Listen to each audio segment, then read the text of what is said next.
তো দেখেন এখানে বেশ লম্বা একটা উনি বড় একটা মানে গবেষণামূলক একটা তার যে প্রেডিকশন বা অ্যানালাইসিস যাই বলি এই হাদিকে হত্যার মানে কারণ কেন মানে এটার সাথে আরও কারা কারা জড়িত থাকতে পারে এগুলো নিয়ে অনেক বড় একটা পোস্ট উনি লিখেছেন।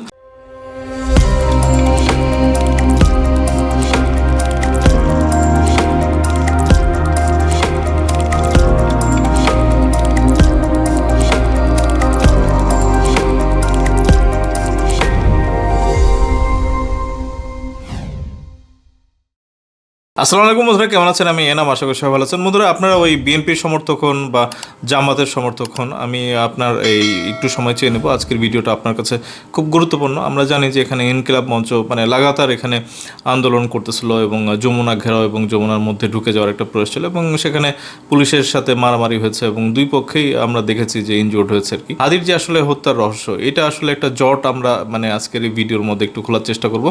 সোশ্যাল মিডিয়াতে এ ধরনের একটা পোস্ট ঘোরাঘুরি করতেছে এবং এই একটা লম্বা চওড়া পোস্ট এবং সেই পোস্টটা আপনাদেরকে দেখাবো এবং সেখান থেকে কিছু কি পয়েন্টস নিয়ে আজকের এই আলোচনা হবে। এবং আমার মনে হয় যে যেহেতু হাদিকে আমরা সবাই ভালোবাসি, আপনারা সবাই ভিডিওটা দেখবেন। তো আসেন আমরা ভিডিওটা শুরু করি। বন্ধুরা, আমি জুলকারনাইন সায়ের সাহেবের ফেসবুক পেজের মধ্যে আছি। আপনারা আজকে ওঠানোর দরকার নাই আর কি। ডিজিএফআইয়ের হোক বা ভারতের গোয়েন্দার এজেন্ট হোক, সেগুলি একটু সরিয়ে রাখি। এবং দেখেন এই পোস্টটা কিন্তু জুলকারনাইন সায়ের সাহেব উনি লেখেন না আর কি, অন্য একজন লিখেছেন এবং সেই পোস্টটাই উনি তার পেজে শেয়ার করেছেন 13 ঘন্টা আগে। আমিও এটা দুইটা পার্টে আমি আমার ইউটিউবের যে কমিউনিটি পেজ সেখানে আপ করেছি। ফেসবুকে এত বড় মানে পোস্ট দেওয়া যায় না, এটা যারা নাকি ভেরিফাইড তারা হয়তো পারেন কিনা আই ডোন্ট নো, কিন্তু আমি ট্রাই করেছিলাম এটাকে শেয়ার করা যায়, কিন্তু হুবহু দিয়ে এটা এত বড় আর কি। তো দেখেন এখানে জুলকারনাইন সাহেবের 13 ঘন্টা আগে ইরফান শেখ, আমি এই পোস্টটাও পড়বো এবং আরও একজন ব্যক্তি আছে উনিও এটার সাথে সাথে আরও দুটো পয়েন্ট উনি ডিসকাস করেছেন। তো আসলে এই এই মানে যেই ডিটেলস যেই পোস্টটা আছে সেটা পড়তে গেলে আপনারাও বিরক্ত হবেন। এখান থেকে কি পয়েন্ট যেগুলো আছে সেই কি পয়েন্টগুলি আমি আলাদা করে নিয়েছি এবং সেই কি পয়েন্ট বা গুরুত্বপূর্ণ যে বক্তব্য তার সেগুলি নিয়ে আমি আলাপ করব। এবং এই আলাপচারিতার মধ্যে বন্ধুরা আপনারা বুঝতে পারবেন যে হাদির হত্যাকাণ্ডের মধ্যে আসলে মানে ফয়সাল, আওয়ামী লীগ, ভারত এগুলোর বাইরেও আরও কিছু লোকজন জড়িত আছে এবং তাদের আসলে দ্রুত আইনের আওতায় নিয়ে আসা খুব জরুরি আর কি। তো ইরফান শেখের পেজে আমরা তাহলে এখন ঢুকি। এখানে খুব লম্বা চওড়া একটা পোস্ট। ইরফান শেখ, ওনার ব্যাপারে আমার জানার আগ্রহ তেমন কিছুই নাই। এখানে 14 ঘন্টা আগে উনি পোস্টটা দিয়েছেন। বন্ধুরা, আমি কিন্তু হাদির মানে হত্যার ব্যাপারে কিন্তু আমার অভিমত বা আমার ওপিনিয়ন দিয়ে কিন্তু বেশ কয়েকটা ভিডিও বানিয়েছি আর কি। তো যেহেতু এখন বিশেষজ্ঞ লাইনের লোকজন জুলকারনাইন সাহেব যদি মানে তার এই পোস্টটা শেয়ার করতে পারেন তাহলে উনি এটাকে অথেন্টিক মনে করতেছেন, তো যার জন্য আমি আসলে এই পোস্টটাকে বেশি গুরুত্ব দিচ্ছি আর কি। তো ইরফান শেখের পোস্টের মধ্যে এখানে আমি আছি এবং উনি যেটা বলতেছেন প্রথমেই, সম্ভবত এটা আমার লেখা সবচেয়ে ঝুঁকিপূর্ণ পোস্ট, আমি ঝুঁকিটা নিচ্ছি। তো ভাই আমরাও কিন্তু ভাই হুমকি ধামকি মানে পাই আর কি। এবং ভারতের ওই পার থেকে ভারতের পশ্চিমবঙ্গে, আমি যেহেতু পশ্চিমবঙ্গ এবং ভারতের এইসব মানে আধিপত্য এবং আগ্রাসন নিয়ে কথা মানে বলি আর কি, এবং এগুলোর প্রতিবাদ করি। আমার ডিফেন্সের যে খবরগুলো আছে, আপনারা যারা আমার পূর্বে অনেক আগে থেকে যারা আমার সাথে আছেন আর কি, তো তারা আমাকে চেনেন আর কি যে আমি কট্টর একজন ভারত বিরোধী আর কি। আমাকে ওই ভারতের দালাল বলার কোনো সুযোগই নেই। তো সেখানে প্রচুর মানে মানে মেরে ফেলার হুমকি আমি পাইছি এবং বাংলাদেশের মধ্যেও যে কিছু রাজনৈতিক দল আছে তারাও আমাকে পছন্দ করেন না, তো তারাও মানে ইলেকশনের পরে খুঁজে বের করে মারবেন, এ ধরনের হুমকিও আছে আর কি। তো এগুলো নিয়ে আসলে আমরা ভয় পাই না, মানে আল্লাহ যখন মৃত্যু লেখা রাখছে আর কি তখনই আসলে তো মরবো। তো দেখেন এখানে উনিও এরকম একটা ঝুঁকিপূর্ণ পোস্ট উনি বলতেছেন কি যে সম্ভবত এটা আমার লেখা সবচেয়ে ঝুঁকিপূর্ণ পোস্ট, আমি ঝুঁকিটা নিচ্ছি। তো এইটা কি তাইলে আবার মানে ওই মৃত্যু ভয়টা এগুলো আবার ওনাকে কাবু করলো কিনা? তো দেখেন এখানে বেশ লম্বা একটা উনি বড় একটা মানে গবেষণামূলক একটা তার যে প্রেডিকশন বা অ্যানালাইসিস যাই বলি এই হাদিকে হত্যার মানে কারণ কেন, মানে এটার সাথে আরও কারা কারা জড়িত থাকতে পারে, এগুলো নিয়ে অনেক বড় একটা পোস্ট উনি লিখেছেন।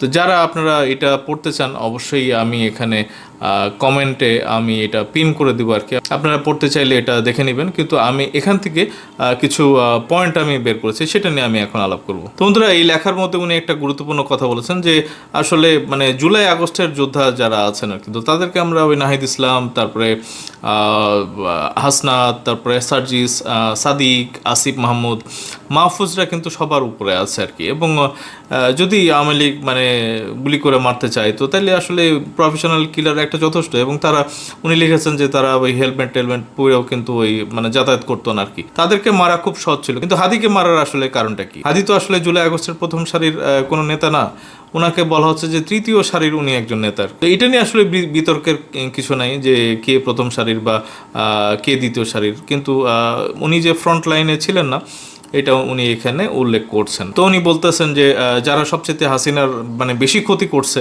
তো তাদেরকে বাদ দিয়ে ওই পরের সারির একজনকে কেন মানে মারা হলো আর কি। তো দেখেন এখানে আরও একটা গুরুত্বপূর্ণ বিষয় উনি বলেছেন যে মানে হাদি কিন্তু আসলে ওরকম কোনো শিক্ষক ছিল না বা বুদ্ধিজীবী ছিল না বা আমলা ছিল না বা ছাত্র নেতাও ওরকম ছিল না কি।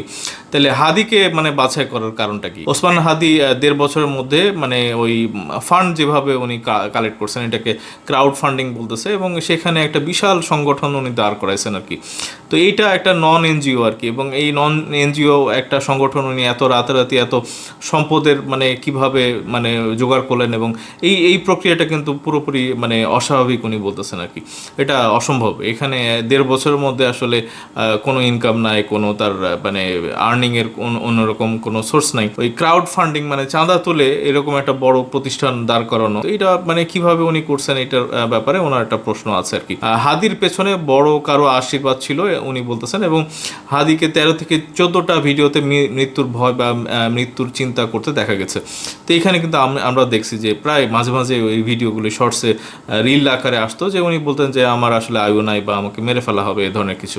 তো তার মানে কি তার মৃত্যু ভয় ছিল নাকি ওনাকে আসলে কেউ আগে থেকে বলে দেওয়া হয়েছে যে ওনাকে মেরে ফেলা হবে? তো দেখেন উনি আরও উল্লেখ করেছেন যে উনি ভারত বিরোধী মানে সবসময় একটা স্ট্যান্ড নিয়েছিলেন, এবং ন্যায়কে ইনসাফ বলতেন, নির্যাতনকে জুলুম বলতেন, এবং কাওয়ালি গান এইসবের মধ্যে কিন্তু তার একটা হালাল সাংস্কৃতিক একটা পরিচিতি আমরা দেখছি আর কি। এবং ইসলামী সংস্কৃতিটাকে উনি মানে এভাবে নিয়ে আসছিলেন। এবং কাজী নজরুল ইসলাম যে আসলে হিন্দুদেরও মানে কবিতা লিখেছেন আর কি, তো সেটা উনি পোর্ট্রেট না করে উনি এমনভাবে মানে কবিতা চর্চা করেছেন মানে একটা জনসাধারণের মধ্যে একটা মানে নতুনভাবে কাজী নজরুল ইসলামকে একটা পোর্ট্রেট করা হয়েছে যে উনি ইসলাম এবং মুসলমানের কবি আর কি।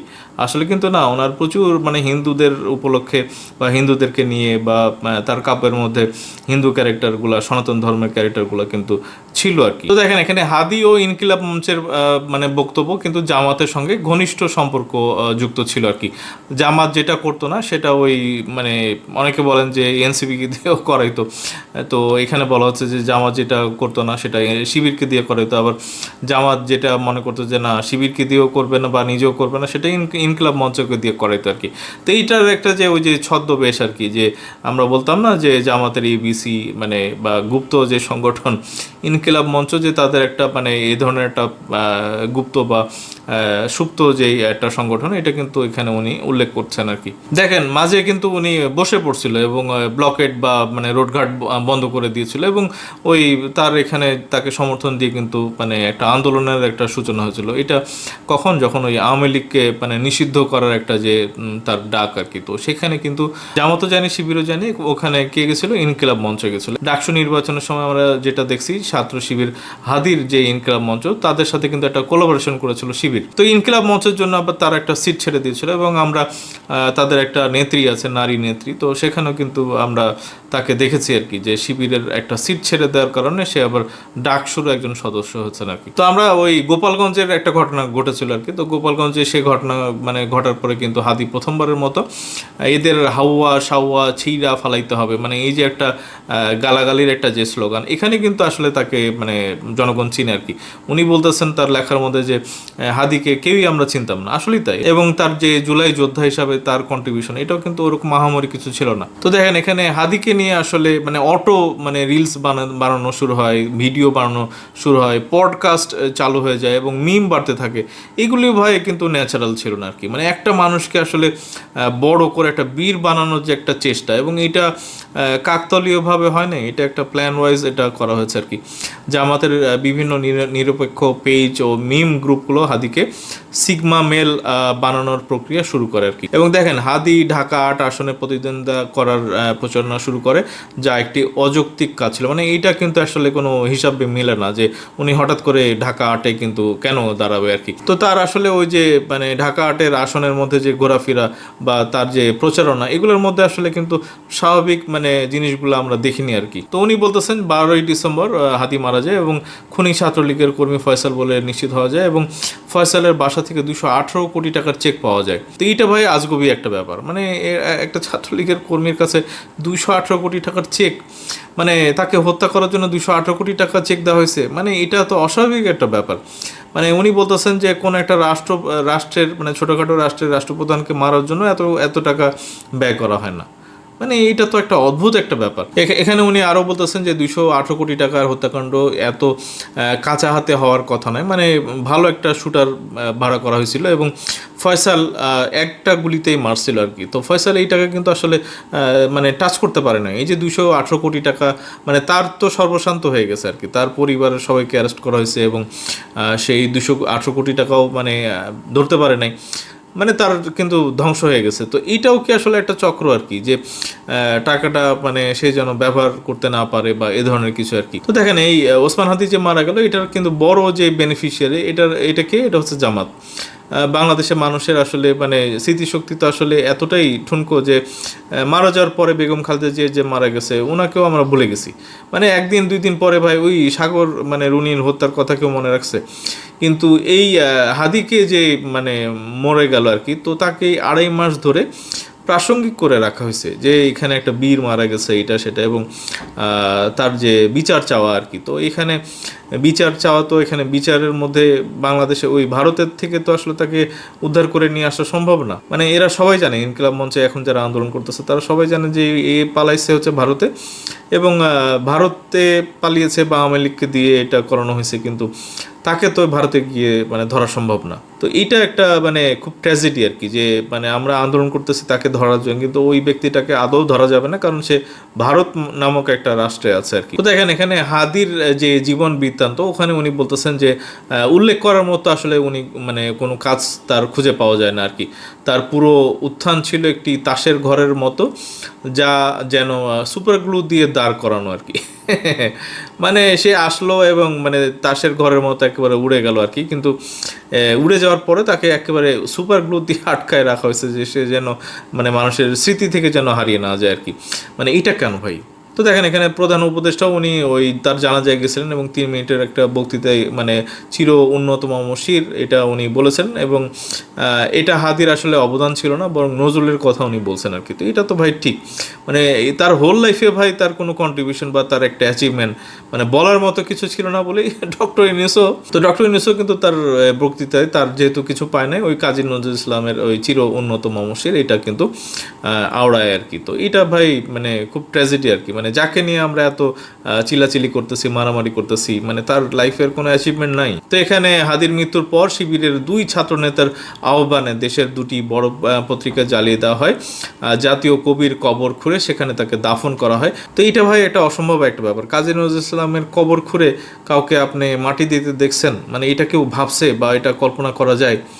মানে এটা একটা অসম্ভব একটা চাওয়া, এবং এটাও ভাই করা হয়েছে। এমন একটা ভাইব তৈরি করা হয়েছিল যে সরকার বাধ্য হয়েছে যে কাজী নজরুল ইসলামের কবরের পাশে তাকে মানে কবর দেওয়া আর কি। তো এইগুলি ভাই খুব মিস্টেরিয়াস। এবং দেখেন আমি এটা নিয়ে আর মানে পোস্টের মধ্যে আর তেমন কিছু পাইনি, বাট শাহেদ আলম সাহেব উনি এই রিলেটেড আরও একটা পোস্ট দিয়েছেন। মানে শাহেদ আলম সাহেব আপনারা সবাই চিনেন। দেখেন এখানে উনি 2টা পয়েন্ট বলেছেন, তা আমি একটু ছোট করে পড়ি ওনার পোস্টটা আর কি। একটা কথা বলি, হাদির সহযোদ্ধারা এখন বিশ্বাস করে সরকারের একটা অংশ হাদি হত্যায় জড়িত।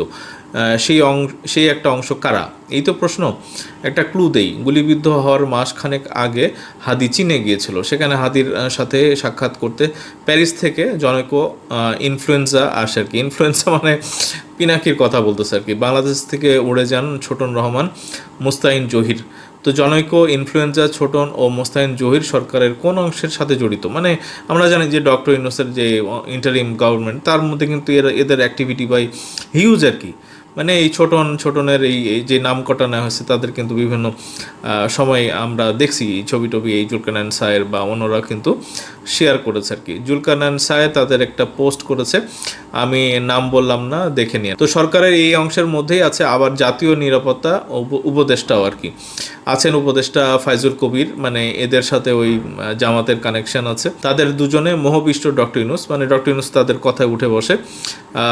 মিনি ক্যাবিনেটের প্রভাবশালী সদস্য এদের মহাসচিব, প্রেস সচিব, টিকটকার শফিক।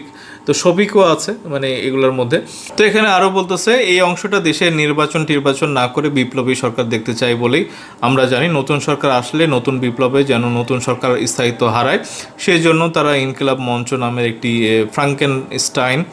ফ্রাঙ্কেনস্টাইন তৈরি করেছে হাদির সময়ে মৃতপ্রায় একটি মঞ্চকে। আপনারা কি তাদের বিচার চান? মানে এখন লেও ঠেলা সামলাও।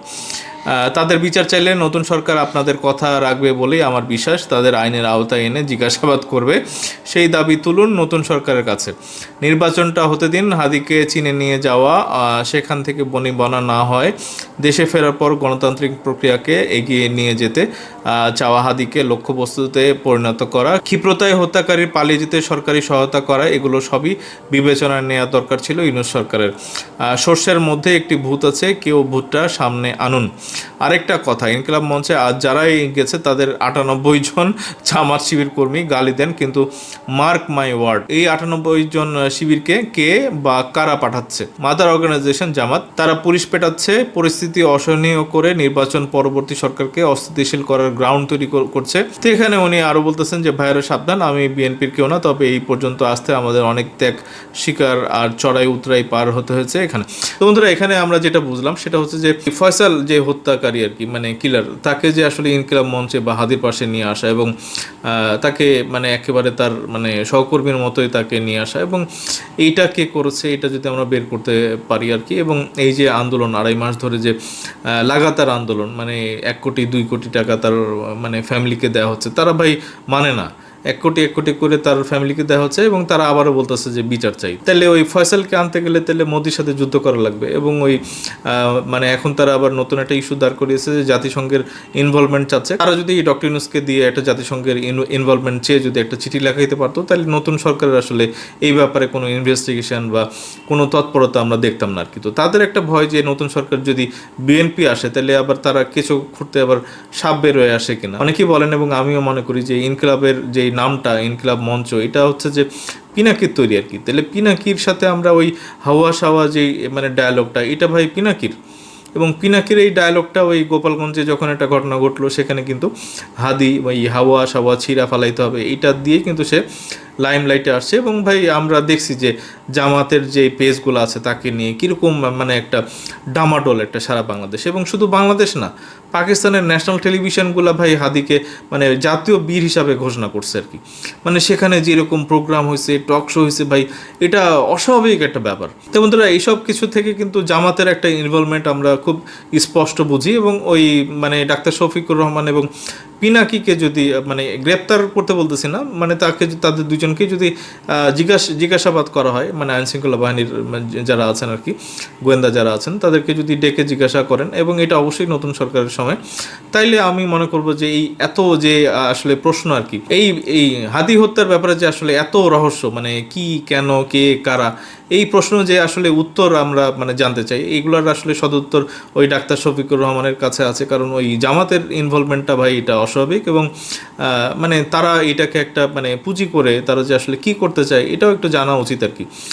ডাক্তার শফিকুর রহমান এবং পিনাকি, এই দুজনকে আসলে আইনশৃঙ্খলা বাহিনীর তারা যদি ইনভেস্টিগেশনের জন্য তাদেরকে জিজ্ঞাসাবাদ করে, আমার মনে হয় যে এই হত্যা রহস্যের একটা জট খুলতে পারে। এবং এদের পাশাপাশি পাকিস্তানের ইনভলভমেন্টটা কি, এটাও আমরা কিন্তু জানতে চাই আর কি।